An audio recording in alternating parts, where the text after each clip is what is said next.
25ஆம் தேதியில் பிறந்தவர்கள் மேக்சிமம் ஆண்களாக தான் இருப்பாங்க. பெண்களும் இருப்பார்கள், அதிகப்படியாக ஆண்கள் இருப்பார்கள். அப்படி என்றால் இவர்களது குறியீடு ஆண் மான். அழகு அப்படின்னா பெண்கள் தான், ஆனால் சில ஆண்களும் அழகுக்கு உரியவர்களாக தான் இருப்பாங்க. ஸ்மார்ட்டாக இருப்பாங்க. அதான் சொன்னேன், ஸ்மார்ட்டாக இருப்பாங்க. அந்த ஸ்மார்ட்டாக இருக்கிற நம்பர் வந்து 25 யார் பார்த்தாலும் ரொம்ப ஸ்மார்ட்டாக இருப்பாங்க. 25 பிறந்தவங்க மற்ற நடக்கிற மாதிரி இருக்க மாட்டாங்க. வித்தியாசமாகவே அவங்களுடைய பார்வை, அவங்களுடைய செயல்பாடுகள், அவங்களுடைய மூமெண்ட்ஸு எல்லாமே, நடையும் எல்லாமே வித்தியாசமாக தான் இருக்கும். 25ஆம் தேதியில் பிறந்தவங்களும் வந்துட்டு பார்த்தா அவ்வளோ முதல்ல சொன்ன மாதிரி ஸ்மார்ட்டாக இருப்பாங்க, ஸ்மைலிங்கோடு தான் இருப்பாங்க. இது எவ்வளோ பெரிய சக்தி பாருங்கள். அப்போது இறை சக்தி அந்த நாய்கிட்டையும் இருக்குது. அதுக்காக தான் அந்த வார்த்தைக்காக தான் அது இந்த மேட்ரை சொன்னேன். அது போகிறவங்களுக்கு தெரியாது. இதுமாரி என்ன நாங்கள் இத்தனை முறை போனால் எங்களுக்கு தெரியும், அப்போ நாங்கள் சொல்லலாம். இனியோ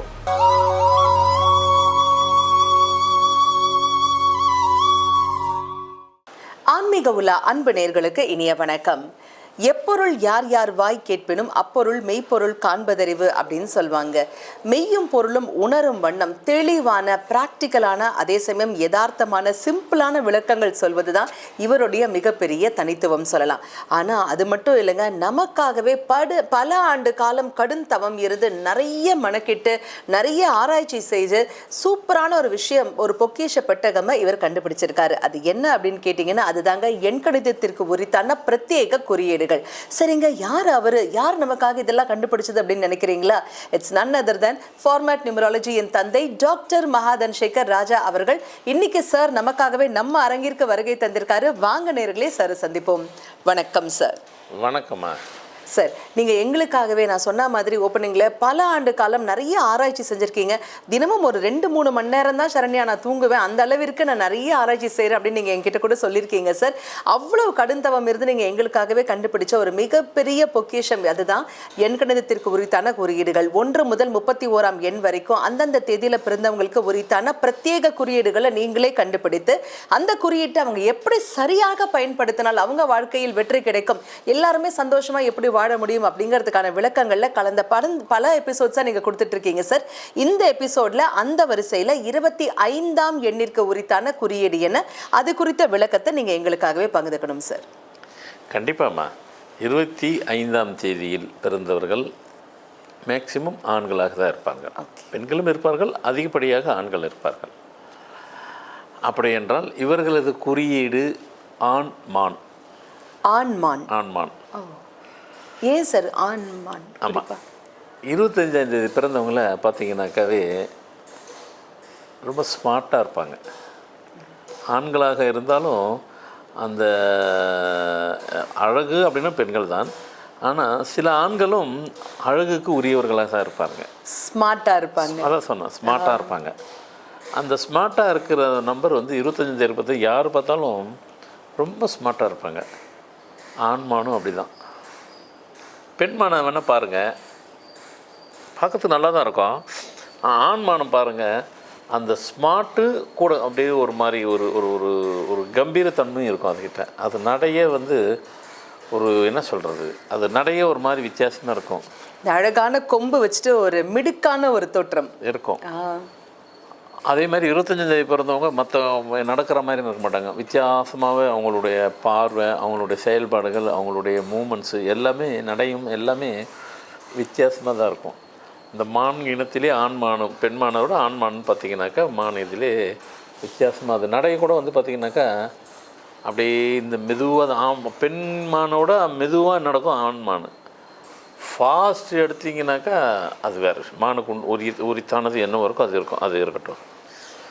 இப்போது ஏன் ஆண்மானோட குறிக்கிறோன்னு சொன்னால், அந்த ஆண்மானுக்குன்னு ஒரு பெரிய பயங்கரமான ஒரு சக்தி இருக்குது. என்ன சக்தி அப்படின்னா, மானுன்னாவே இப்போது அக்ரெசிவான அனிமல்ஸு ஈஸியாக அடிச்சிரும் அப்படின்னு பொதுவாக நினைக்கிறோம்.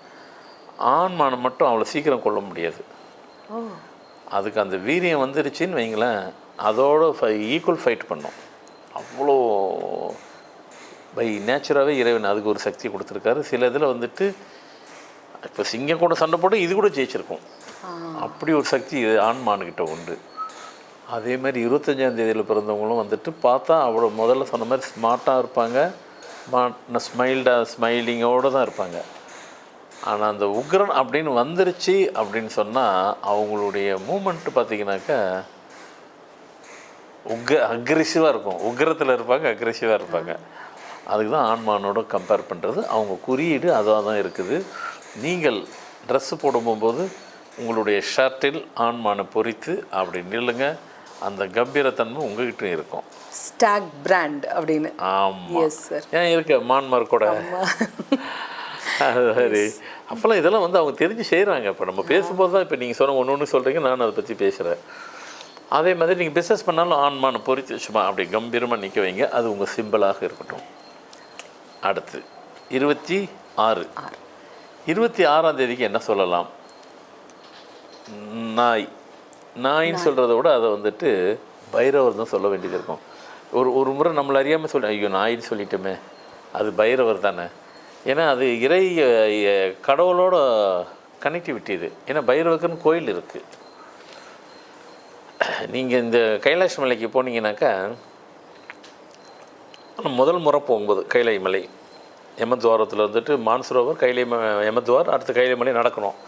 கீழேருந்து 14 கிலோமீட்ரு பரிக்கிராம்னு சொல்லுவாங்க. நம்ம சிவன் கோயிலை சுற்றுனாக்கா கிரிவலம், இதுக்கு பேர் பரிக்கிராம். அதே 14 கிலோமீட்டர் தான். ஆனால் நம்ம பார்த்தா நிறைய தூரம் இருக்கிற மாதிரி இருக்கும். ஏன்னா திருவண்ணாமலையில் கூட நீங்கள் கிரிவலம் சுற்றினா 3 ஹவர் 4 ஹவரில் சுற்றிருக்கலாம். ஆனால் பரிக்கிராம் காலம்பரம் ஆரம்பித்து சாயந்தரம் வரைக்கும் இருக்கும். ஓ, அதே அளவு தான். ஆனால் அது ஸ்டீப்பாக இருக்கும். இப்படி தான் இருக்கும். அப்படி இங்கே வந்ததுக்கப்புறம் திரும்பி பார்த்தா ஐயோ நம்மளாம் இவ்வளோ தூரம் வந்தங்கிற மாதிரி இருக்கும். குளிர் பயங்கரமான குளிர். அண்டார்டிகா குளிர் நம்ம சொல்கிறோம் இல்லைங்களா, அதோட அதிகமாக இருக்கும். அதுக்குண்டான நம்ம ட்ரெஸ் போட்டு போகிறோம். நான் 5 முறை போயிட்டு வந்திருக்கேன் கைலை மலைக்கு. அதோட அதுக்குண்டான ட்ரெஸ்ஸு நம்ம போட போகிறோம், அது வேறு விஷயம். தெர்மல் வேறு அது இதெல்லாம் நம்ம போட்டு போகிறோம், அது வேறு விஷயம். அப்போது அந்த கைலை மலைக்கு நம்ம நடந்து போகும்போது முதல் முறையாக அந்த கீழ் நடந்து போகிறோம் பார்த்தீங்களா, அப்போ போகும்பொழுது அங்கே நாய்கள்லாம் இருக்கும். கம்பீரமாக இருக்கும். அதெல்லாம் நாய் பார்த்தீங்கன்னா நாய் மாதிரி இருக்காது. இவ்வளோ பெரிய சிங்கம் மாதிரி இருக்கும். ஒரு நாய் சாதாரண நாய் இல்லை, உண்மையிலே சிங்கம் மாதிரி இருக்கும். அது இவ்வளோ பெரிய தலையே இவ்வளோ பெருசு இருக்கும்.